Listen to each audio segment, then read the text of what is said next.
অন্তর কখনো সেটা কল্পনা করেনি। যখন আমি আর আপনি একদিন আল্লাহর অনুমতিক্রমে, আল্লাহর দয়ায় যখন আমরা জান্নাতে প্রবেশ করব, আমাদের কল্পনা শক্তি কি তখন বিস্তৃত হবে না? তখন কি এমন হবে না যে আমরা এমন সব জিনিস দেখব যা আগে কখনো কল্পনা করিনি? হ্যাঁ।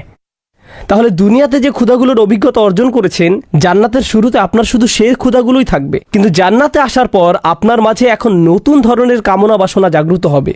আপনি এখন নতুন নতুন জিনিস চান। তাই আল্লাহ বলছেন, শুধু তোমাদের শাহওয়া নয়, ওয়ালাকুম ফিহা মা তাদদাউন, পরবর্তীতে জান্নাতে তোমাদের মাথায় নতুন কোনো চাহিদা জাগ্রত হলে সেটিও তুমি পাবে। আপনি তখন সেটাও পাবেন। ব্যাপারটা এমন হবে না যে তুমি তো ইতিমধ্যে একবার অর্ডার করেছো, আর করতে পারবে না। জান্নাতে এরকম হবে না।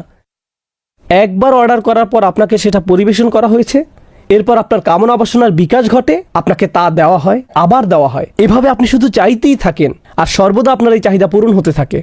ওয়ালাকুম ফিহা মা তাদদাউন।